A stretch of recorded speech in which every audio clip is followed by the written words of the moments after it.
Hello दोस्तों, मैं विनय sir Edvik classes पे आप सभी का स्वागत करता हूं। आज से मैं आप लोगों को सामान्य हिंदी पढ़ाऊंगा।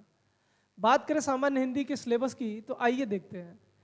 जो सामान्य हिंदी है दोस्त, ये UP TET, STET, UPSI, UPP, देखिए यूपीपी का भी फॉर्म आने वाला है और यूपी टेट का भी फॉर्म क्या है आने वाला है। तो UP TET, STET, UPSI, UPP, लेखपाल, जेल वार्डर, फायरमैन, इसके बाद यूपी बीएड एंट्रेंस एग्जाम और यूपी ट्रिपल एससी जितना भी एग्जाम कराता है, कंडक्ट कराता है, सब में सामान्य हिंदी पूछा जाता है।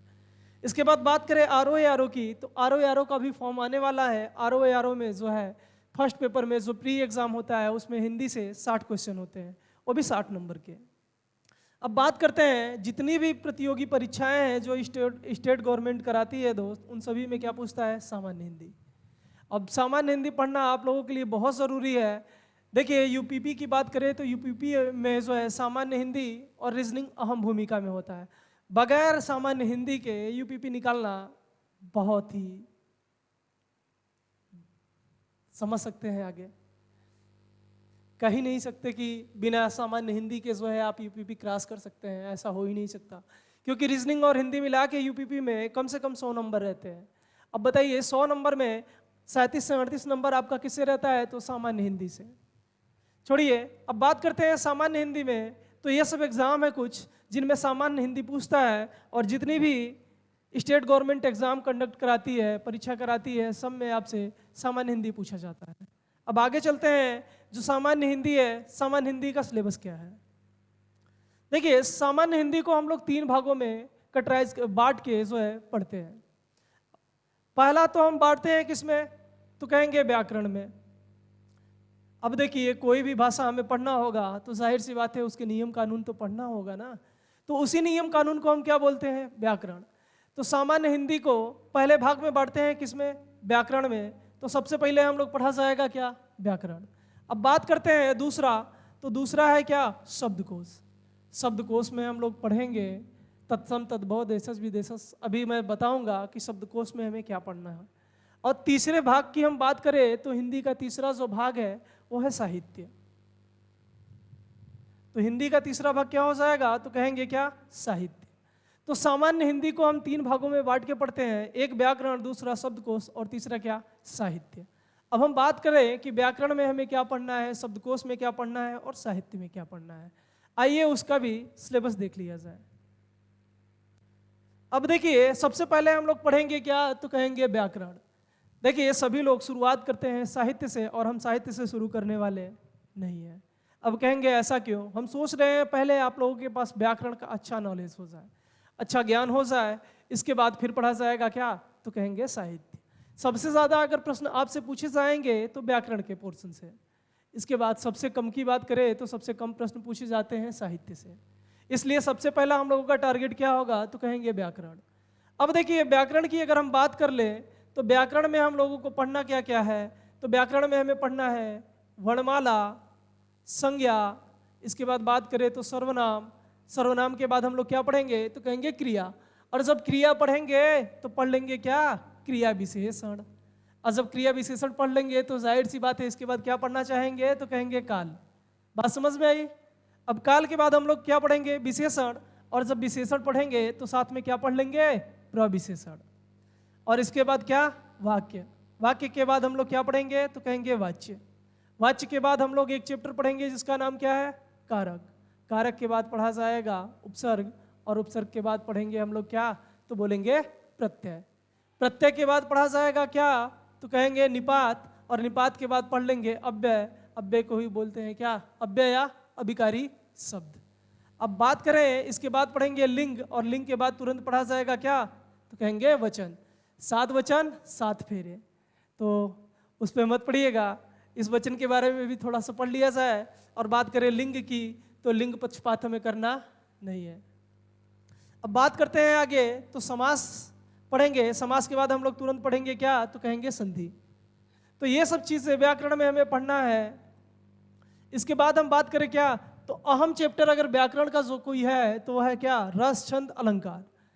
तो फिर पढ़ेंगे रस छंद अलंकार। इसके बाद पढ़ लिया जाएगा विराम चिन्ह, और विराम चिन्ह के बाद पढ़ेंगे पक्ष, वृत्ति, पत्र लेखन, और इसके बाद पढ़ेंगे क्या? शब्द। शब्द में हम लोग पढ़ेंगे योग रूढ़,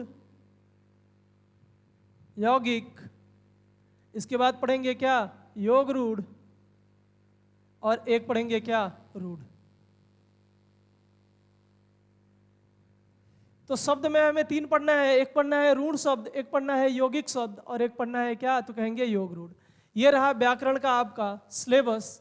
जो भी स्क्रीनशॉट लेना चाहते हो दोस्त ले लीजिए, पहले स्क्रीनशॉट, फिर आगे चलते हैं। तो मैं आशा करता हूं कि आप लोगों ने स्क्रीनशॉट ले लिया होगा। देखिए ये रहा व्याकरण का एक छोटा सा हिंदी का सिलेबस। अब व्याकरण में तो हमें इतना ही पढ़ना है, कितने चैप्टर? तो कहेंगे 23। अंग्रेजी मीडियम वाले अगर कोई है तो कहेंगे कितना? 23। अब बात करते हैं दूसरा जो हिस्सा है हमारे सामान्य हिंदी का, तो क्या है? शब्दकोश। शब्दकोश को देखिए अंग्रेजी वाले लिख दिए हैं वहाँ पे, देख सकते हैं। इसके बाद बात करते हैं शब्दकोश में हमें क्या पढ़ना है। तो शब्दकोश में हमें पढ़ना है क्या? पर्यायवाची। इसके बाद पढ़ेंगे हम लोग क्या? विलोम। विलोम के बाद पढ़ेंगे लोकोक्ति और मुहावरे। इसके बाद पढ़ेंगे अनेक शब्दों के लिए एक शब्द, ऐसी को सरल भाषा में बोलते हैं वाक्यांश के लिए एक शब्द, और इंग्लिश मीडियम वाले बोलते हैं अंग्रेजी में वन वर्ड सब्स्टिट्यूशन, बोलते हैं कि नहीं? अब बात करें, इसके बाद पढ़ा जाएगा समश्रुति और भिन्नार्थक शब्द। इसके बाद अनेकार्थी। अनेकार्थी के बाद पढ़ेंगे हम लोग वर्तनी शुद्धि। इसके बाद पढ़ेंगे तत्सम, तद्भव, देशज और विदेशज शब्द। ये रहा आपका शब्दकोश, जिसमें हमें इतने चैप्टर पढ़ने हैं। इन सब के बारे में मैं बता दिया क्या क्या पढ़ने हैं। अगर आप लोग स्क्रीनशॉट लेना चाहते हो दोस्तों, तो पहले सबसे पहले क्या काम करिए? स्क्रीनशॉट लीजिए।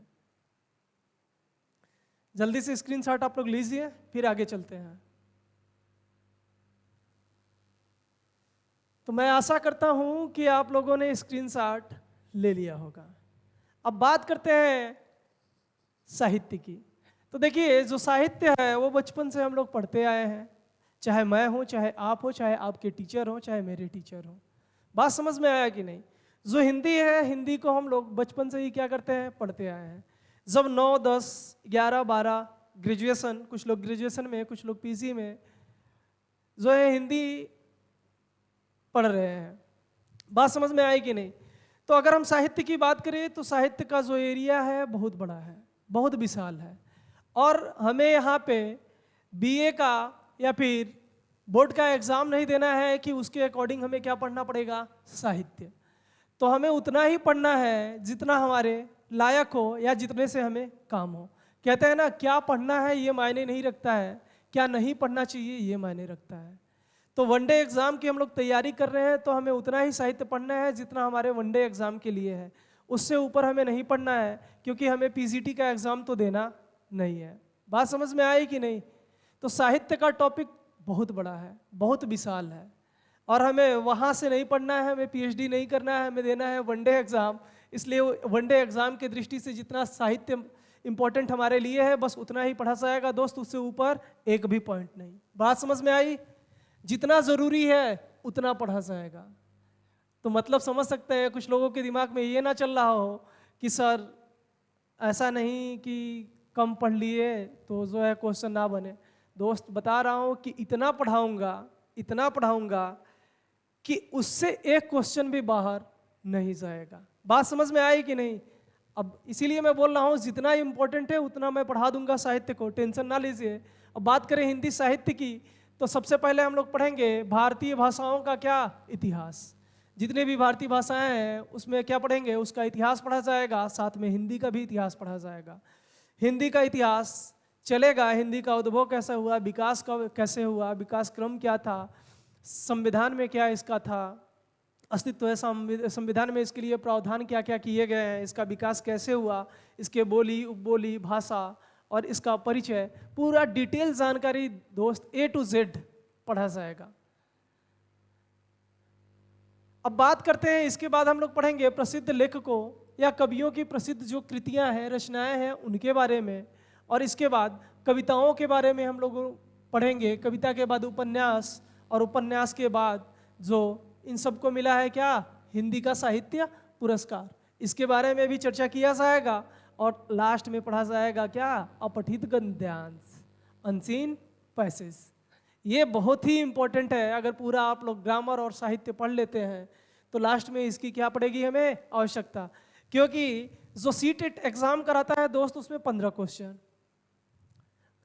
15 नहीं कम से कम 10। टेट के एग्जाम की बात करें तो 5, और यूपीपी की बात करें तो यूपीपी में भी 5, और जीडी की बात करें तो उसमें इससे लगभग 5 या 6 क्वेश्चन रहते हैं। तो हर पेपर में, हर एग्जाम में अगर सामान्य हिंदी पूछा है तो आपसे पूछेगा क्या, अपठित गद्यांश। ये रहा हिंदी का सिलेबस, और इसका भी आप लोग स्क्रीनशॉट ले लीजिए, जल्दी से स्क्रीनशॉट ले लीजिए।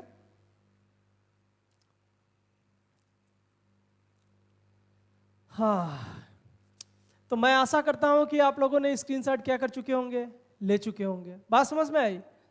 अब देखिए, आज ही शुरुआत करते हैं क्या, व्याकरण। अब देखिए, अब आप लोगों से एक रिक्वेस्ट है कि आप सभी लोग हमारे साथ जुड़ जाइए और अपने दोस्तों को भी जोड़िए, अधिक से अधिक संख्या में जुड़े। और बता रहा हूं दोस्त, महीने के 30 के 30 दिन मैं आप लोगों को पढ़ाऊंगा। प्रतिदिन 5 बजे आपको डेली वीडियो हिंदी का मिल जाएगा अगर हमारे साथ जुड़े हैं। और जितना भी मैं पढ़ाऊंगा उसका नोट्स आपको टेलीग्राम चैनल पे मिल जाएगा, और टेलीग्राम चैनल का लिंक मैं है अपने डिस्क्रिप्शन में दे दूंगा। वहाँ से टेलीग्राम ग्रुप को जाके ज्वाइन कर लीजिए, और वहाँ से हर वीडियो का आपको नोट्स पीडीएफ में मिल जाएगा। बात समझ में आया कि नहीं? तो आपको नोट्स बनाने की भी ज़रूरत नहीं है, बस पढ़ते रहिए हमारे साथ और रिविज़न करते रहिए, और अधिक से अधिक लाइक शेयर एंड कमेंट कर दीजिएगा। और दोबारा इसके लिए मैं कहना नहीं चाहूँगा कुछ। तो आज शुरू करते हैं क्या, बिना बकैती किए पहला चैप्टर। तो शुरुआत करेंगे व्याकरण में, वो भी पहला चैप्टर कौन सा, वर्णमाला। आज पहला चैप्टर का श्री गणसाय हो जाए वर्णमाला। अब कहेंगे कि हिंदी का हमने परिचय नहीं दिया, तो परिचय दिया जाएगा दोस्त, लेकिन कहाँ, साहित्य में। बात समझ में आई कि नहीं? अगर आई तो कमेंट कर दीजिएगा। अगर मेरी वॉइस स्लो या फास्ट होगी तो भी बता दीजिएगा। अगर स्लो होगी तो आप बढ़ा के देख सकते हो, अगर फास्ट होगी तो बता दीजिएगा, मैं सुधार लूंगा।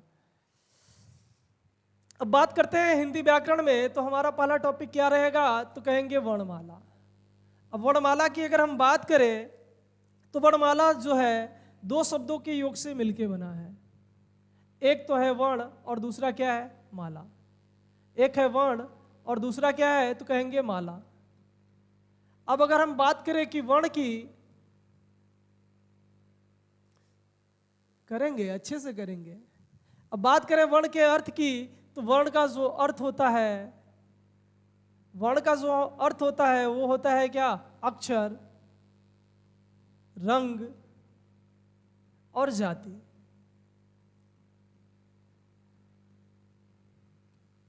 जो वर्ण का अर्थ होता है वो क्या होता है, अक्षर, रंग और जाति।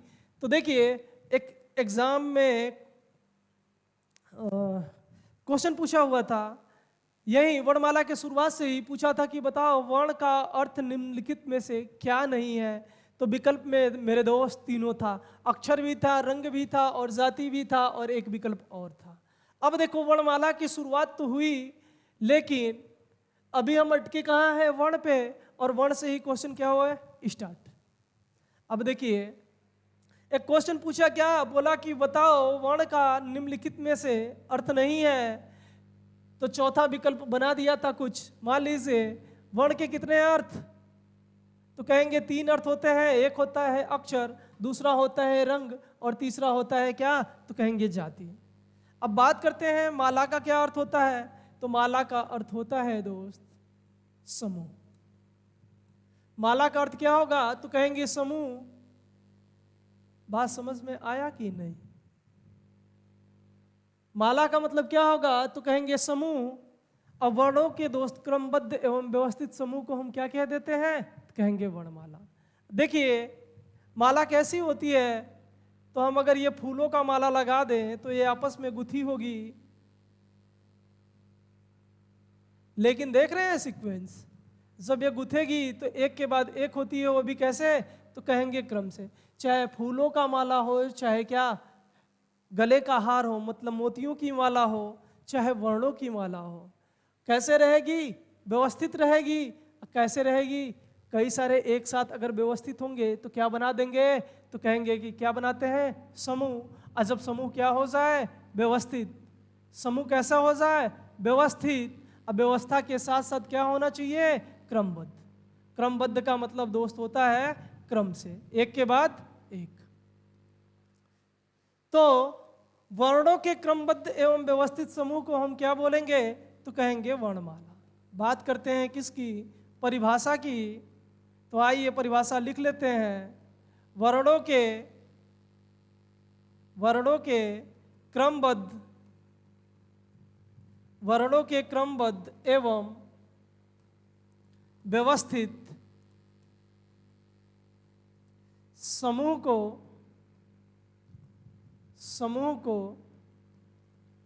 क्या बोलेंगे, तो कहेंगे वर्णमाला।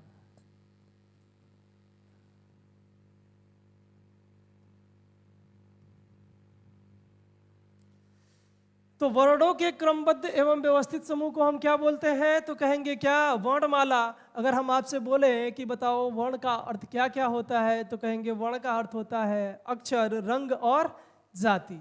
माला का अर्थ होता है क्या, तो कहेंगे समूह। अगर हम वर्णमाला की परिभाषा पूछे तो क्या बोलेंगे, वर्णों के क्रमबद्ध एवं व्यवस्थित समूह को हम क्या बोलेंगे, तो कहेंगे वर्णमाला। बात समझ में आई? अगर आई तो स्क्रीनशॉट ले लीजिए, और स्क्रीनशॉट नहीं लेना चाहते हैं तो पीडीएफ मिल जाएगा डिस्क्रिप्शन में। अरे डिस्क्रिप्शन में लिंक दे दूंगा, वहां से टेलीग्राम ग्रुप ज्वाइन कीजिएगा और पीडीएफ ले लीजिएगा। अब आगे चलते हैं। अब अगर हम बात करें तो पढ़ रहे हैं क्या, वर्ण, और वर्णमाला में क्या पढ़ रहे हैं अभी, वर्ण। वर्णमाला किससे बना था, वर्ण और माला से। माला का अर्थ क्या था, समूह, और वर्ण का अर्थ था अक्षर, रंग और जाति।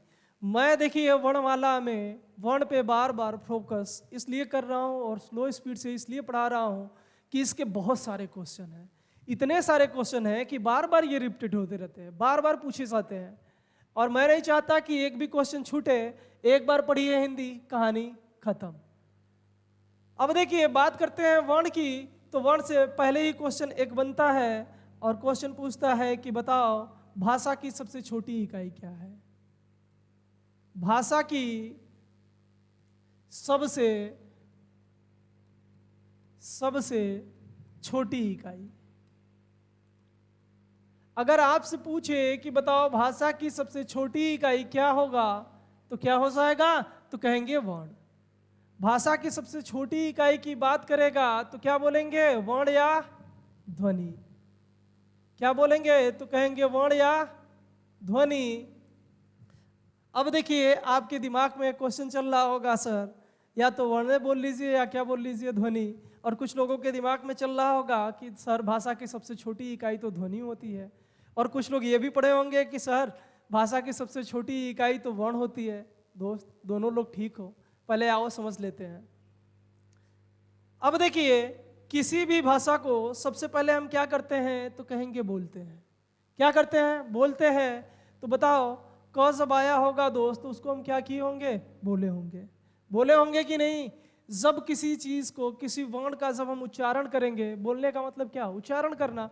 और जब उच्चारण करेंगे तो उसको हम क्या बोलेंगे, ध्वनि।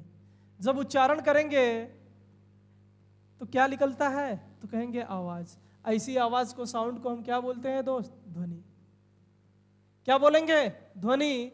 तो सबसे पहले क को हमने क्या किया, उच्चारण किया था कि नहीं। इसके बाद जब इसी ध्वनि को, जब किसी चीज का उच्चारण करते हैं हम उसे, तो क्या बोलेंगे, ध्वनि। और इसी ध्वनि को जब हम लिख देंगे, क्या करेंगे, तो कहेंगे लिख देते हैं। और जब हम इसे लिख देंगे तो क्या बोल देंगे, वर्ण। मान लो क को हमने बोला, क को पहले क्या किया, नॉर्मली बोला, तो क्या हो गया, ध्वनि। और क को जैसे ही लिखा दोस्त, ये क्या बन गया, वर्ण। तो जब हम किसी चीज को बोलते हैं तो उसे क्या बोलते हैं, ध्वनि। और जब उसे लिख देंगे तो क्या कहलाएगा, वर्ण। बात समझ में आया? तो इसलिए क को पहली बार क्या किया होगा? बोला होगा ना कोई। भाषा को सबसे पहली बार बताओ, मनुष्य कैसा था? पशु के समान था कि नहीं? अगर हम अपने इतिहास को देखें उठा के, तो हमारे पास शुरुआत में क्या थी? भाषा तो थी दोस्त, लेकिन भाषा का लिखित रूप नहीं था। भाषा बस बोली जाती थी ना, तो हमें लिखने का ज्ञान नहीं था। और जब लिखने का ज्ञान हुआ तो क्या बन गया? वर्णमाला बना कि नहीं? तो इतनी बात अगर ना समझ में आई होगी तो पूछ लीजिएगा, अगर समझ में आ गई होगी तो अच्छी बात है। अब देखो, बात करते हैं कि भाषा की सबसे छोटी इकाई क्या होगा? तो क्या बोलेंगे? वर्ण या ध्वनि। अब इसमें भी समस्या है। अब विकल्प देखो कैसे बनाएगा। कहेगा कि बताओ भाषा की सबसे छोटी इकाई क्या है? पहला विकल्प देगा क्या? वर्ण। दूसरा क्या देगा? शब्द, वाक्य, और चौथा बोल देगा क्या? इनमें से कोई नहीं। इनमें से कोई नहीं। अब देखो, यहां मैं क्वेश्चन इसलिए करा रहा हूं कि दिमाग में आपके कंफ्यूजन भरा रहता है कि वर्ण मारे सर की ध्वनि मारे। तो समझना, भाषा की सबसे छोटी इकाई अगर क्या है तो कहेंगे हम क्या? वर्ण या ध्वनि। अगर वर्ण विकल्प में है तो देखो, अब ऑप्शन बनाया वर्ण, शब्द, वाक्य और इनमें से कोई नहीं। तो भाषा की हमारे सबसे छोटी इकाई क्या हो जाएगा? तो कहेंगे वर्ण।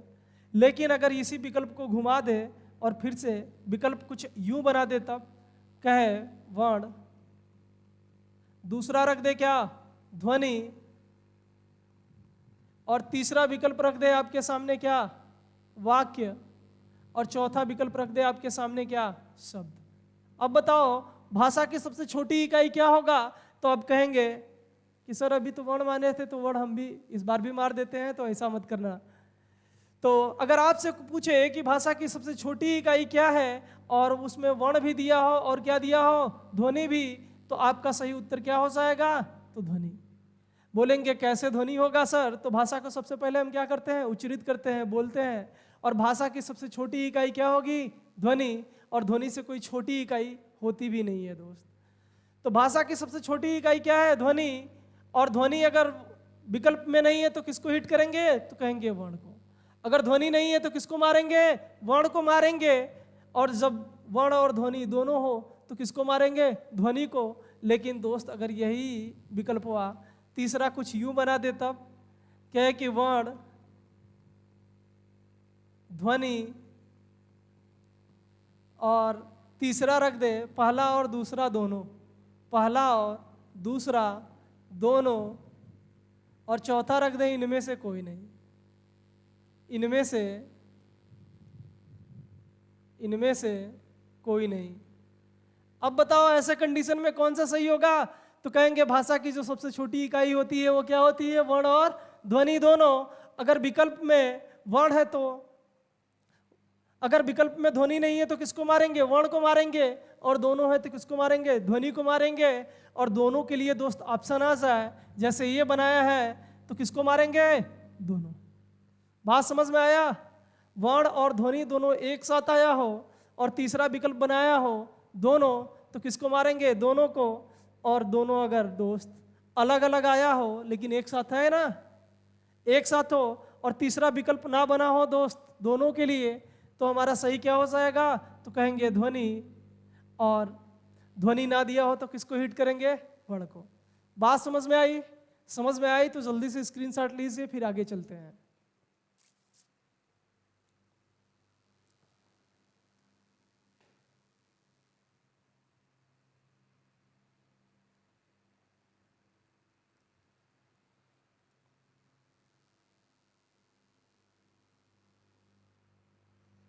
मैं उम्मीद करता हूं दोस्तों आप लोग स्क्रीनशॉट ले चुके होंगे। आइए आगे चलते हैं। क्या पढ़ रहे हैं? अब देखिए, एक क्वेश्चन हमने पढ़ा कि भाषा की जो सबसे छोटी इकाई होती है क्या होगी? तो आप लोगों ने बताया वर्ण या ध्वनि। बात समझ में आई? अब इसके बाद अगर यही क्वेश्चन आपसे पूछता है फिर से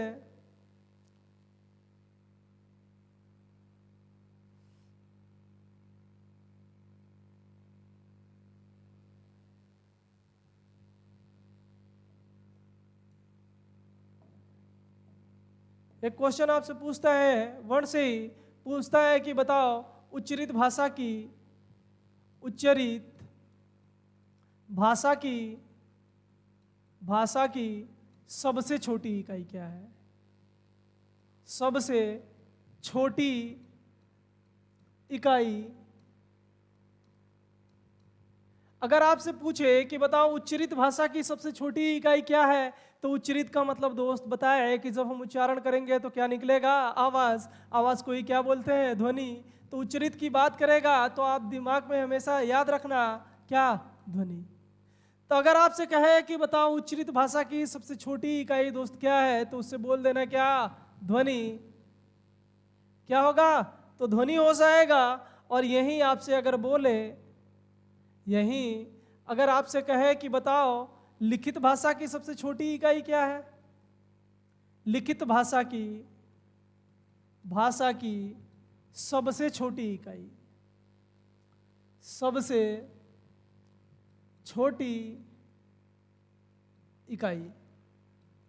अगर आपसे ऐसा क्वेश्चन करे, कहे कि बताओ लिखित भाषा की सबसे छोटी इकाई क्या होगी, तो उसे बोल देना क्या? वर्ण।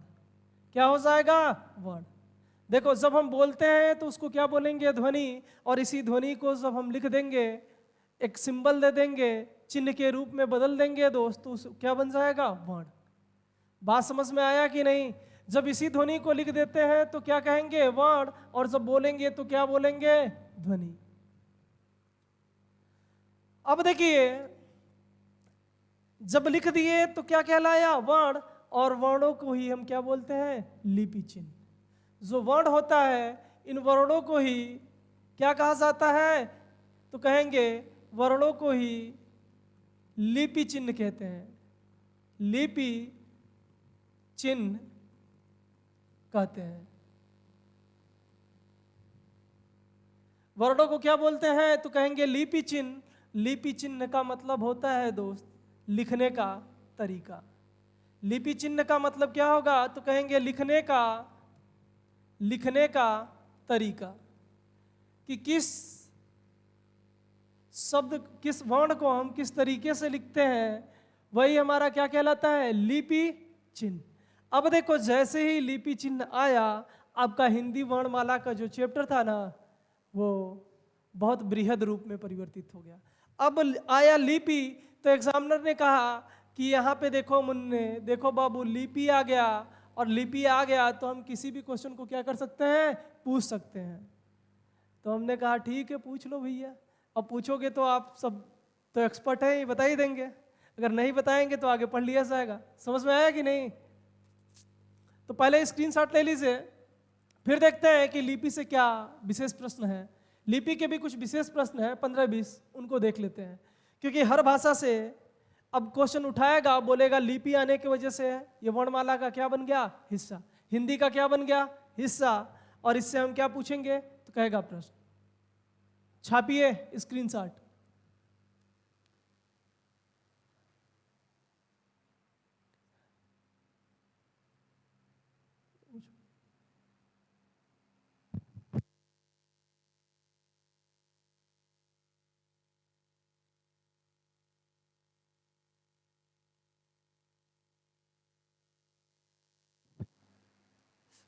आइए, स्क्रीनशॉट ले चुके होंगे, आगे चलते हैं। अब देखो, अभी वर्ण हम लोग पढ़ रहे थे, तो वर्णों को हमने क्या बोला? लिपि चिन्ह। वर्णों को ही क्या बोलते हैं? तो कहेंगे लिपि चिन्ह। और लिपि चिन्ह का मतलब अगर जो होता है, अर्थ जो होता है, वो क्या होता है? तो कहेंगे लिखने का तरीका। लिखने का तरीका।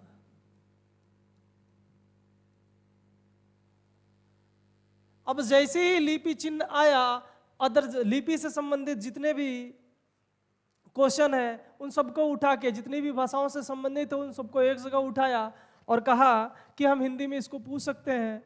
ये हिंदी का अब क्या बन गया? अंग बन गया, अभिन्न हिस्सा बन गया। हमने पूछा ऐसा क्यों? तो उसने बताया कि बताओ क्या आया है? लिपि चिन्ह। और जब लिपि आ गया है तो हम कुछ पूछेंगे। हम कहे ठीक है, पूछ लो। और आपसे भैया पूछेगा तो बोल देना ठीक है भैया, पूछ लो, हम भी पढ़ के आए हैं, विनय सर ने पढ़ा दिया है। बात समझ में आई कि नहीं? तो सबसे पहले आपसे पूछता है कि बताओ देवनागरी लिपि का विकास, देवनागरी देवनागरी लिपि का विकास, लिपि का विकास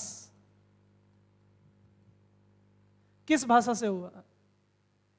अरे, देवनागरी लिपि का विकास किस लिपि से हुआ है? तो बताइए, देवनागरी जो लिपि है, इस लिपि का विकास किस लिपि से हुआ है?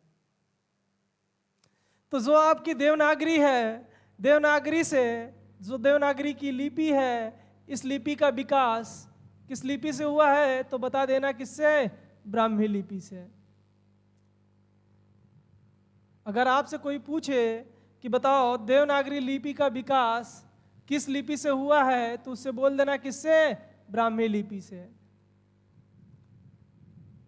अब देखो, अब एग्जामिनर एक और क्वेश्चन पूछता है और कहता है कि बताओ ब्राह्मी लिपि, अब देखो यहाँ पे क्या, कौन सी लिपि आ गई? ब्राह्मी। और ब्राह्मी लिपि आते ही पूछता है कि बताओ ब्राह्मी लिपि के जनक कौन है? क्या पूछेगा? जनक कौन है? अगर आपसे पूछे कि ब्राह्मी लिपि के जनक कौन है, तो उससे बता देना कि ब्राह्मी लिपि के जनक कौन है? ब्रह्मदेव।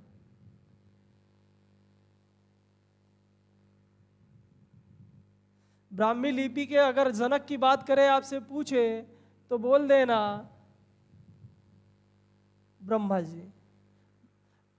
उत्तर वैदिक के एक प्रमुख देवता थे जिनका नाम था क्या? ब्रह्मदेव। आज हम क्या जानते हैं? बोलते हैं ब्रह्मा जी। अगर ब से ब्राह्मी, ब से ब्रह्मा, अगर पूछे कि ब्राह्मी के जनक कौन, तो बोल देना ब्रह्मा। ये एक स्टेप आगे चल रहे हैं हम लोग एग्जामिनर से। अब देखो, कहता है कि बताओ हिंदी भाषा का विकास, हिंदी भाषा का विकास किस लिपि से हुआ है? किस लिपि से हुआ है? तो उससे बता देना कि जो हिंदी भाषा है, हिंदी भाषा का विकास किससे हुआ है? तो कहेंगे देवनागरी लिपि से। किस लिपि से हुआ है? देवनागरी लिपि से। अगर आपसे कोई पूछे कि बताओ इस देवनागरी लिपि के जनक कौन है, तो उससे बोल देना कोई एक व्यक्ति नहीं है। बात समझ में आया कि नहीं आया? अब देखो, इतना पे ही एग्जामिनर नहीं मानेगा। जैसे ही लिपि आया, अब धड़ाधड़ क्वेश्चन क्या करेगा? पूछेगा। एक क्वेश्चन पूछता है, कहता है कि बताओ जो पंजाबी भाषा है, पंजाबी भाषा का विकास, पंजाबी भाषा का विकास किस लिपि से हुआ है?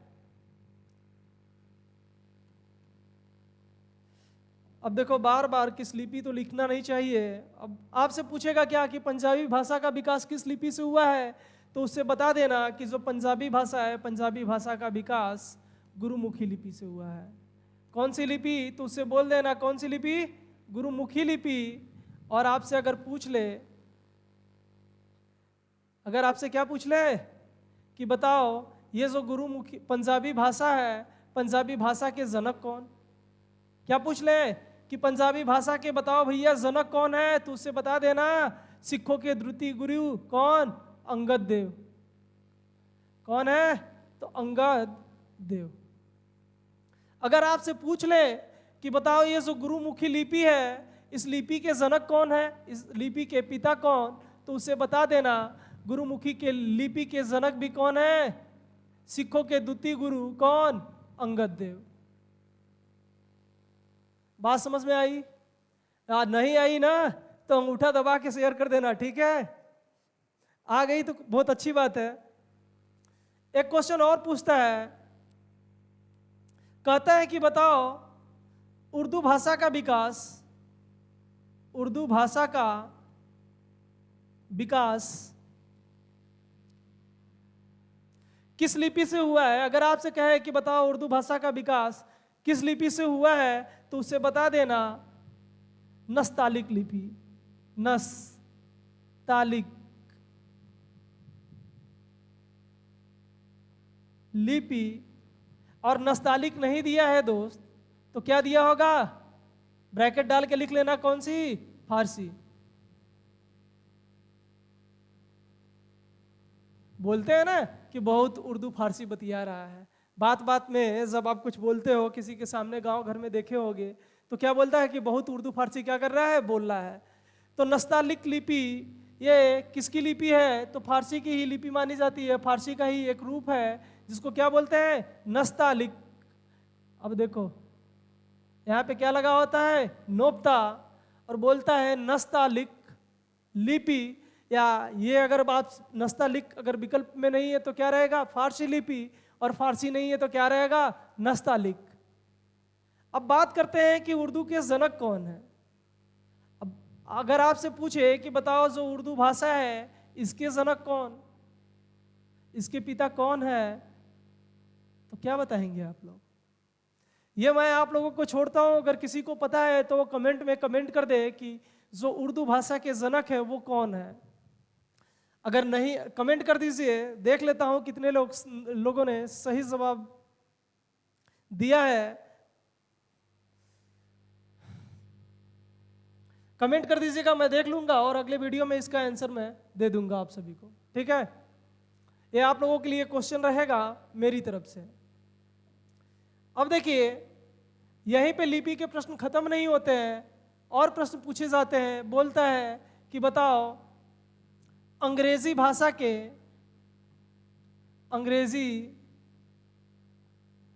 का, ये कैसे कट गया सर, आएगा कैसे, अंडू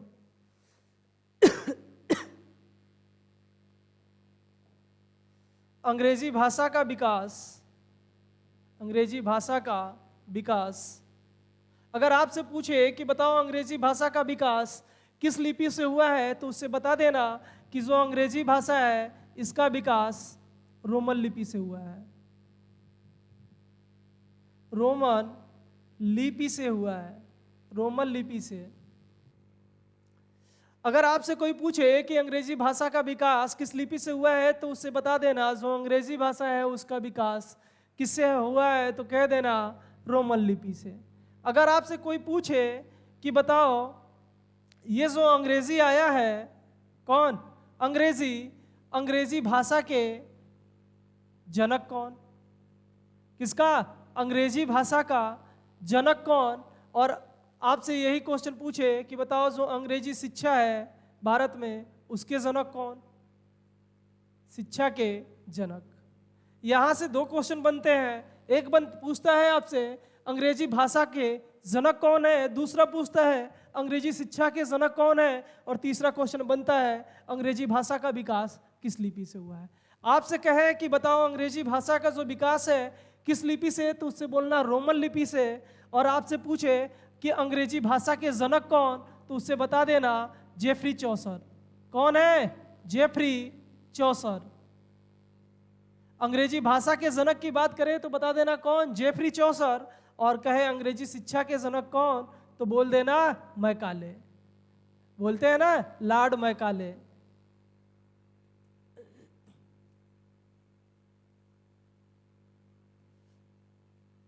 लॉर्ड मैकाले। ये भाई साहब थे गोरे, कैसे थे, गोरे अंग्रेज थे, लेकिन नाम इनका क्या था, काले। क्या बोलते थे, मैं काले। तो ये काला नहीं थे, ये कौन थे, गोरे थे, इनको बोलते, ठीक है। अगर आपसे कहे अंग्रेजी शिक्षा के जनक कौन, तो बोल देना लॉर्ड मैकाले। और यही अगर आपसे कहे अंग्रेजी भाषा के जनक कौन, तो बता देना कौन, जेफरी चौसर। अब देखो यहीं पे कहानी खत्म नहीं होती है, कुछ क्वेश्चन इससे और भी पूछे जाते हैं। और एक क्वेश्चन पूछता है, कहता है बताओ जर्मन भाषा का विकास किस लिपि से हुआ है, तो उससे बता देना जो जर्मन भाषा है, जर्मन भाषा का विकास किससे, रोमन लिपि से, रोमन लिपि से। और अगर आपसे पूछे कि बताओ फ्रेंच भाषा का विकास किस लिपि से, किस भाषा का, फ्रेंच। फ्रेंच कहाँ की भाषा है, तो कहेंगे फ्रांस की। फ्रेंच भाषा का जो विकास है किस लिपि से, तो बोल देना इसका भी किससे, रोमन लिपि से हुआ है। अगर आपसे यही पूछे कि बताओ संस्कृत भाषा का विकास किस लिपि से, किसका पूछे, संस्कृत भाषा का विकास, भाषा का विकास किस लिपि से हुआ है, तो उससे बोल देना जो संस्कृत भाषा है, संस्कृत भाषा का जो विकास है, विकास। अगर देखो आपसे कहे कि संस्कृत भाषा का विकास, देखो इसमें भी दो तरीके के दो क्वेश्चन बनेंगे। अगर आपसे पूछे कि बताओ प्राचीन संस्कृत भाषा का विकास किस लिपि से, कौन सी संस्कृत की बात करेगा, प्राचीन की। आपसे कहेगा कि बताओ प्राचीन संस्कृत भाषा का विकास किस लिपि से, तो उससे बोल देना किससे, ब्राह्मी से। प्राचीन संस्कृत भाषा का विकास किस लिपि से, तो कहेंगे ब्राह्मी लिपि से। अगर आपसे यही कह दे कि वर्तमान संस्कृत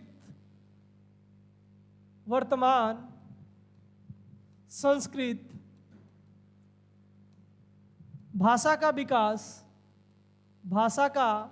विकास किस लिपि से हुआ है, तो उससे बता देना कि जो वर्तमान संस्कृत है, वर्तमान संस्कृत भाषा का विकास जो है वो किस लिपि से हुआ है, तो बता देना उससे कौन सी लिपि, देवनागरी लिपि।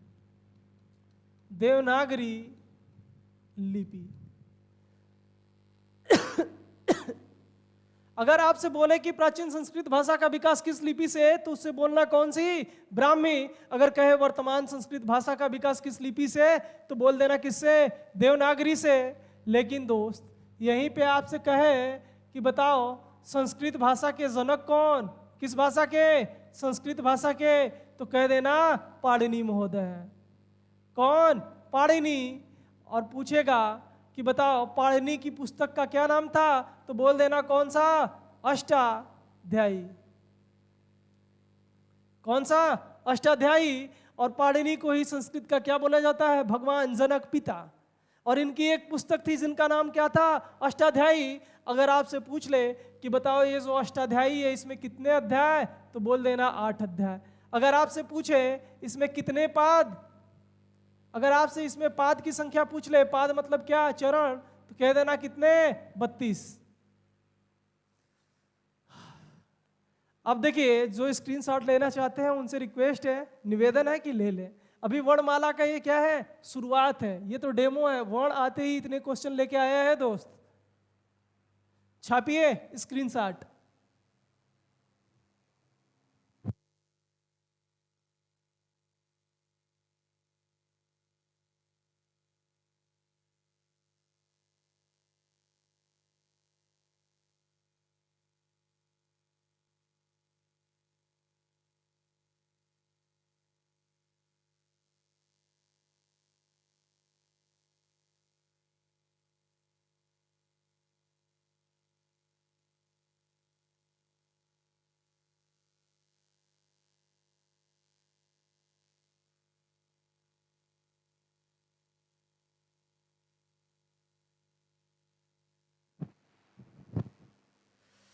मैं आशा करता हूं कि आप लोग स्क्रीनशॉट ले चुके होंगे। बात सही है ना? अगर ले चुके होंगे तो चलिए आगे चलते हैं। अब बात करते हैं, कुछ और क्वेश्चन पूछता है इसी में, लिपि से ही संबंधित। कहता है कि बताओ नेपाली भाषा का विकास किस लिपि से, किसका, नेपाली का। आपसे पूछे कि बताओ जो नेपाली भाषा है दोस्त, नेपाली भाषा का विकास, नेपाली भाषा का विकास आपसे अगर पूछ ले किसका, नेपाली भाषा का विकास किस लिपि से, तो देर न करते हुए कौन सी लिख देना, देवनागरी। देवनागरी लिपि से, देवनागरी लिपि से। अगर आपसे पूछे कि देवनागरी नेपाली भाषा का विकास किस लिपि से हुआ है, तो कहना कौन सा, देवनागरी। अब देखिए ये वर्णमाला के कुछ विशेष प्रश्न थे जो क्या हो चुका, समाप्त। अब इसका स्क्रीनशॉट ले लीजिए दोस्त। आज के लिए बस इतना ही काफ़ी है।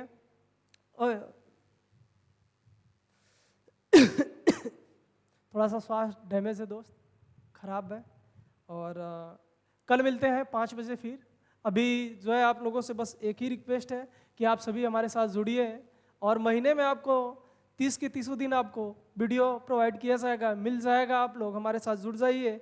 शाम 5 बजे प्रतिदिन आपको जो है वीडियो मिलेगा, चाहे छुट्टी हो, चाहे संडे हो, चाहे त्यौहार हो, कोई दिन हो। वीडियो आपको 365 दिन के 365 दिन भरपूर मिलेंगे, ये मेरी गारंटी है। और यूपीपी का फॉर्म आने वाला है और यूपी टेट का भी आने वाला है। उससे पहले दोस्त आपको मैं मैराथन भी दूंगा और पूरा चैप्टर भी पढ़ा दूंगा, पूरा सामान्य हिंदी साफ। अब बता रहा हूँ कि हर चैप्टर पे मैं आपको 200 क्वेश्चन प्रोवाइड कराने वाला हूँ प्रैक्टिस सेट के लिए। जैसे ही वर्णमाला खत्म होगा, वर्णमाला के 200 मोस्ट इंपॉर्टेंट क्वेश्चन जो भी जितने भी एग्जाम में आज तक हुए हैं, सभी के सभी आपको मिलेंगे। तो हर चैप्टर पे आपको कम से कम 200 क्वेश्चन का सीरीज दिया जाएगा मेरी तरफ से, जिससे आपको ये महसूस ना हो कि आपकी तैयारी क्या है, कम है। देखिएगा, यकीन मानिएगा, चैप्टर जैसे ही खत्म होगा उसका प्रैक्टिस करेंगे तो 100 आउट ऑफ 100% क्वेश्चन बनेंगे। और जो नहीं बनेंगे, जहाँ नहीं समझ में आएगा, अब कमेंट बॉक्स में जाके कमेंट कर सकते हैं। और बस आपसे एक ही रिक्वेस्ट है कि आप लोग हमारे साथ जुड़ जाइए और ज़्यादा से ज़्यादा अपने दोस्तों तक शेयर कीजिए, उनसे बोलिए कि वो भी हमारे साथ जुड़े। आपकी कामयाबी ही मेरी कामयाबी है। अगर आपका साथ है तभी मेरा विकास होगा। ठीक है, आज के लिए इतना ही। बाय बाय, धन्यवाद। फिर मिलते हैं कल। जय हिंद, जय भारत।